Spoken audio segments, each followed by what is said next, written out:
It was a crisp autumn evening when a group of friends set out on their long-planned camping trip. Mark, Lisa, Tom, and Emily were eager to escape the city and reconnect with nature. They chose a remote forest known locally as Whispering Woods, a place with a reputation for eerie whispers and strange occurrences. The stories intrigued them more than they scared them. The sun dipped below the horizon as they arrived at the forest's edge, casting long shadows through the trees. Mark, the self-appointed leader, led the way, following a narrow trail deeper into the woods. The air grew colder, and the trees seemed to close in around them. "Are you sure this is the right place?" Lisa asked, her voice tinged with uncertainty. "Absolutely," Mark replied, consulting the map. "Just a bit further, and we'll find the perfect spot to set up camp." After a few more minutes of trekking, they found a clearing. The ground was covered in a thick layer of fallen leaves, and the trees formed a natural barrier against the wind. They quickly set up their tents and built a campfire. As the flames danced and crackled, the friends settled around it, sharing stories and laughter. As night fell, the forest came alive with strange sounds. The wind rustled through the trees, creating an almost musical whispering.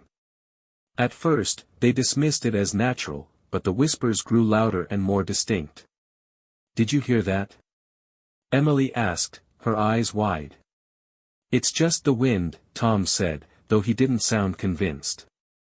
Mark, ever the skeptic, laughed. "Come on, guys, it's just a bunch of old stories. There's nothing to worry about." The whispers continued, growing more insistent. They seemed to form words, but none of the friends could make out what was being said. Unease settled over the group, and they decided to turn in for the night. Inside her tent, Lisa couldn't shake the feeling of being watched. She listened intently, trying to discern the source of the whispers. Suddenly, a chill ran down her spine as she heard her name being called, faint but unmistakable. "Lisa! Lisa!" She bolted upright and unzipped her tent. The forest was dark, and the campfire had died down to embers. She saw nothing unusual but felt an overwhelming sense of dread. "Mark, Tom, Emily," she whispered urgently. "Wake up." The others groggily emerged from their tents. "What's wrong?" Mark asked, rubbing his eyes. "I heard my name," Lisa said, her voice trembling. "Someone's out there." They listened, but the whispers had faded. Mark, trying to be brave, suggested they all stay together in one tent. Reluctantly, they agreed and huddled together, seeking comfort in each other's presence. The night passed slowly, filled with restless sleep and unsettling dreams. As dawn approached, the whispers returned, louder and more aggressive. This time, they could all hear them clearly. "Leave. Leave this place." Mark decided they should pack up and leave as soon as it was light. No one argued. The forest, once an exciting adventure, now felt menacing and hostile. As they packed up their gear, Emily noticed something strange. The ground around their camp was disturbed, as if someone, or something, had been circling their tents. "Guys, look at this," she said, pointing to the tracks. Tom examined them, his face growing pale. "These are human footprints, but they're old, like from another time." A sense of foreboding settled over them. They hurriedly finished packing and started their trek back to the car. The whispers followed them, growing louder with each step. "Faster," Mark urged. "We need to get out of here." They broke into a run, the oppressive atmosphere of the forest bearing down on them. As they neared the edge of the woods, they saw figures emerging from the trees, pale, translucent shapes with hollow eyes and anguished expressions. The spirits of those who had vanished over the centuries. The friends screamed and ran faster, adrenaline fueling their escape. The whispers turned into wails of rage and sorrow, echoing through the forest. "Don't look back!" Mark shouted, though he couldn't help but glance over his shoulder.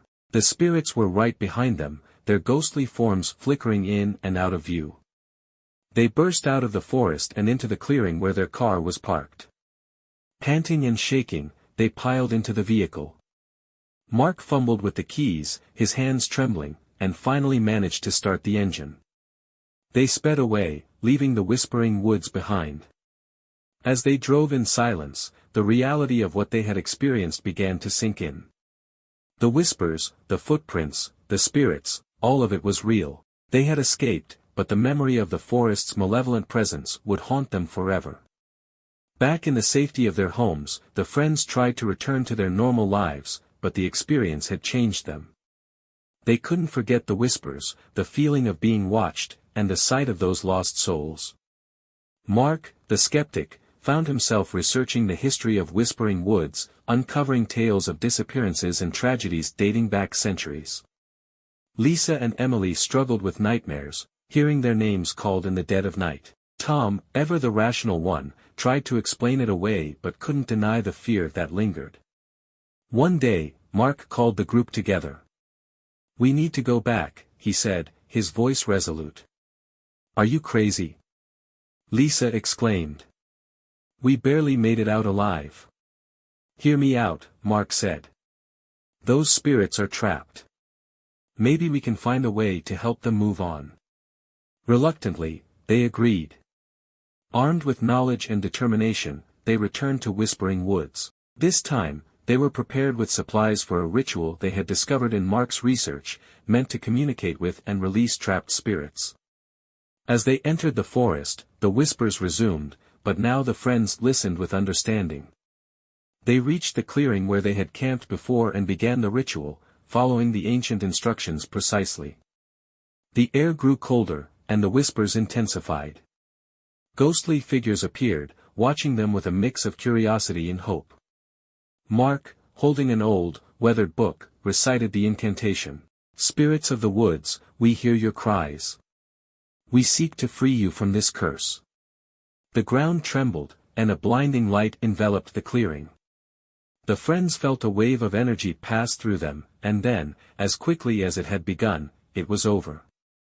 The spirits were gone. The forest was silent, peaceful. The oppressive atmosphere had lifted. They had done it, they had freed the lost souls of Whispering Woods. Exhausted but relieved, the friends made their way back to the car. As they drove away, they felt a sense of closure. The whispers no longer haunted them, and the forest had returned to its natural state. Though the experience had been harrowing, they knew they had done the right thing. Whispering Woods was now a place of peace, its dark past laid to rest. And so, they returned to their lives, forever changed by the knowledge that some stories, no matter how frightening, could have a happy ending.